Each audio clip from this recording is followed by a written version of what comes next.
Hello, ladies and gentlemen, and welcome back to another episode of So You Want to Learn Commander.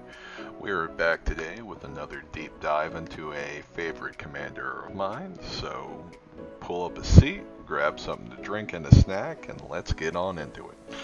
And as always, this is my unscripted take, so please bear with me. And if the music is too loud, please leave a comment. I'm still fiddling around with my right settings for that, So today we are going to be talking about a recent addition to my collection, and that is Edric, SPYMASTER of TREST. Basically, the main thrust of this commander is obviously what it reads. Whenever a creature deals combat damage to one of your opponents, its controller may draw a card. So you might think, okay, that's a well of good and all, but how do you take advantage of this? Unblockable creatures, unblockable creatures, unblockable creatures. It is just so easy to draw cards, to get those special effects in, and to hit face with this deck if you build with unblockable creatures, that all the benefits to you outweigh the side effects of your opponents getting to draw cards. And if you're in a 1v1, just forget about it. It's just only upsides. So Edric, in my opinion, is a very good deck for somebody who, no matter what, if you build him correctly, wants to play the game, more or less. If you build Edric correctly, you will draw cards, you will cast spells, you will attack face. You know, it is a very consistent deck with that built-in card advantage. So, what are some of the benefits to running Edric? Well, if you hadn't have already picked it up, drawing cards.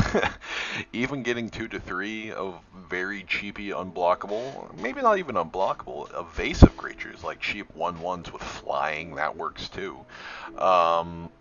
Just a few of those on the field early on, and Edric is only a 3 CMC commander, so he is fairly cheap at that mana price tag. So it's very easy to get him out early in the game, and already your card engine 2, 3, cards like drawn extra a turn is just amazing in the early game. Well, I'm sure all of us in the Magicthegathering community have experienced mana fucking one way or another, either nothing but lands or not enough lands, okay? And while there is no guarantee that even when you run an Edric deck, this won't happen, I think personally it's far more unlikely to happen, since 9 times out of 10 you will get your card engine set up and you will be able to draw those cards to make sure you can at least be a presence on the board. Okay, and same with my Traxxas review last time, getting to use many pieces of your deck. If you do it right and you're not facing that controlling of the board, you will be able to draw through your deck and you will be able to see some of those flashier cards. Alright, so what might you not like about Edric, SPYMASTER of TREST? Slight typo. You find unblockable creatures uninteractive. I've often felt bad when I play decks like this. I played in a Wono, the Ruin Sage deck, against a couple buddies of mine for a while, a long time ago. And it kind of felt, unfair in a way. Sure, you want to win the Magic game, but you want everyone with you to have fun while you're doing it, because boy, some of the best games I've had, with my friends playing Magic are still cherished memories in my mind. It is a good time. So when I play things that, just completely shut off an avenue of interaction, it obviously it rubs your opponents the wrong way, but, me personally, might not be you. You might just be a heartless bastard, and that's completely fine. But, yeah, might rub you the wrong way. I've extra turns. Again, it's similar. If I didn't mention before, extra turns will be a heavy sub theme to this deck, because you have all these unblockable creatures which are drawing you cards, and you know, the more cards you draw, the more lands you get out. You should be able to, and you're in green, I mean, come on now, you should be able to ramp out to some of those higher level extra turn spells. If you got a little bit more money, stuff like Temporal Trespass, Time Warp, Time Stretch, stuff like that, to allow you to keep up this, you know, turn after turn after turn of unblockable creatures and values. So for similar reasons to the unblockable creatures, some people might not like, you know, playing a kind of never-ending turn style deck, so keep that in mind. And you know, this last point's in a vacuum because you got to know how to build it correctly, which is most decks. Edric does not have a built-in win condition. He's not one of those commanders who you know exactly what to do with. So a lot of his stuff is value for value's sake if you don't know what you're doing. So, you know, all the card draw in the world's amazing, but if you don't have an end goal, you know, that's something to be concerned about. So, alright, so what is the game plan with Edric, Spymaster of TREST? Well, recounting some old ground here, but yeah, it's pretty simple. Play unblockable creatures, Mercurial Spelldancer, great one. Good way to double your spells on that, because you will be playing some cantrips in this deck. Play out pieces that synergize with unblockable creatures, Coastal Piracy, Recon Mission, Bida of Thassa, all great options for Edric to help you get even more value on top of him himself. And one thing that I forgot to put in the game plan here would be obviously the whole extra turn thing, so you will be drawing your extra turn spells just to continue, you know, this oppressive loop of unblockable creatures into drawing a crap ton of cards into extra turns, do it all over again. And you know, this is all for the win con of your choosing. Personally, I think Triumph of the Hordes is an amazing way to close it out. Combat damage is also great. Unnatural Growth, the 4 mana, or probably I think it's 6 mana, green enchantment that just doubles the attack power of all your creatures. Another great thing just for Battle Cruiser Magic is all your board buffs, where it's like give all your creatures +3/+3 or +5/+5.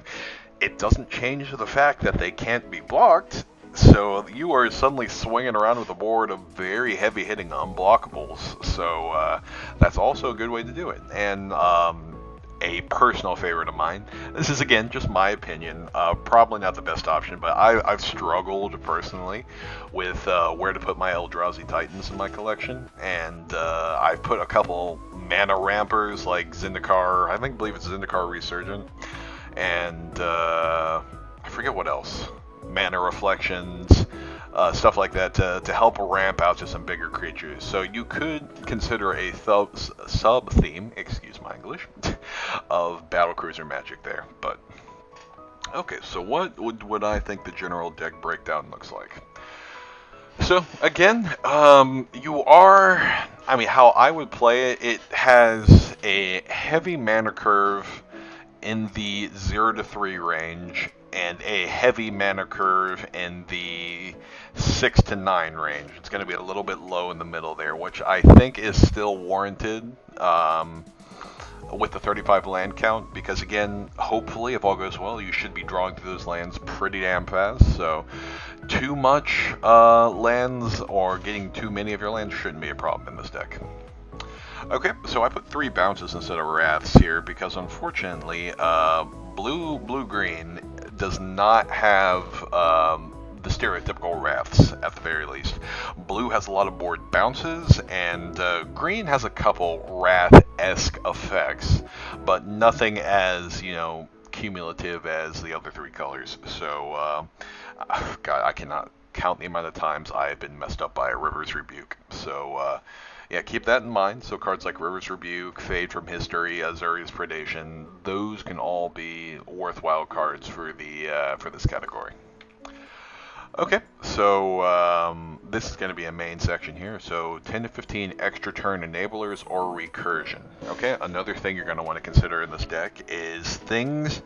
So on their own, the extra turn spells are fine, but if the game is going along and you will, you know, you're not going to be running 15 extra turns. You might be running 5 extra turns max, more like 2 to 4.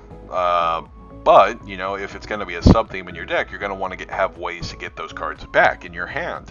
And this is where stuff like Eternal Witness, Bullet Sanctuary, Noxious Regrowth to get Eternal Witnesses back and stuff like that come in to help get those critical game savvy cards out of your graveyard and back into your hand to continue your gameplay. Oop.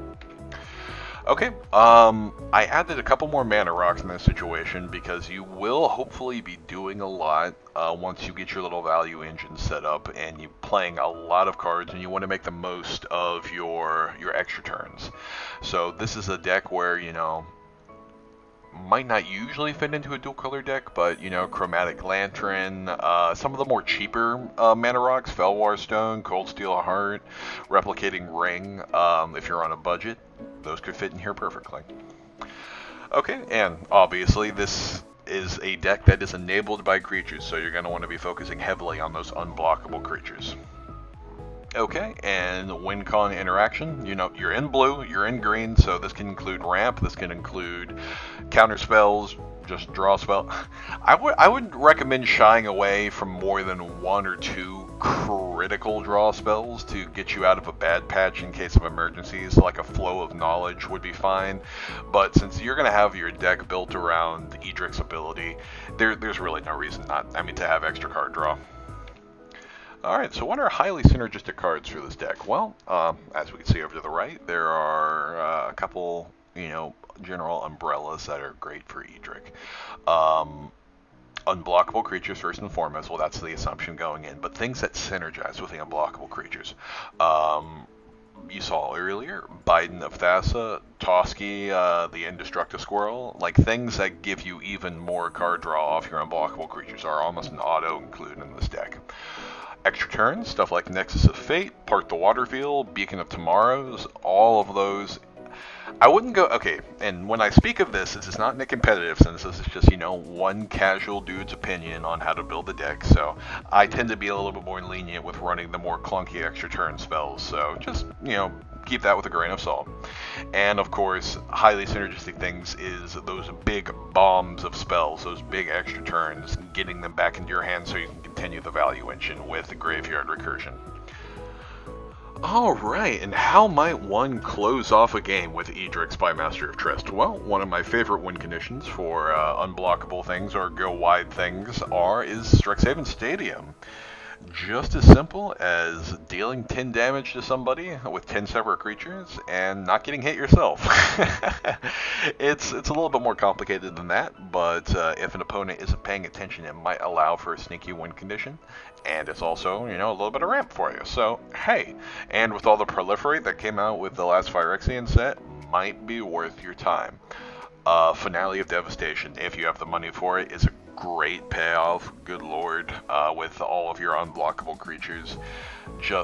And with the amount of mana you should be getting on the field, especially if you took my way of thinking and put mana rampers like Zendikar Resurgent and Mana Reflections onto the field, you could get an insane Finale of Devastation with all your unblockable creatures, and it's basically just done.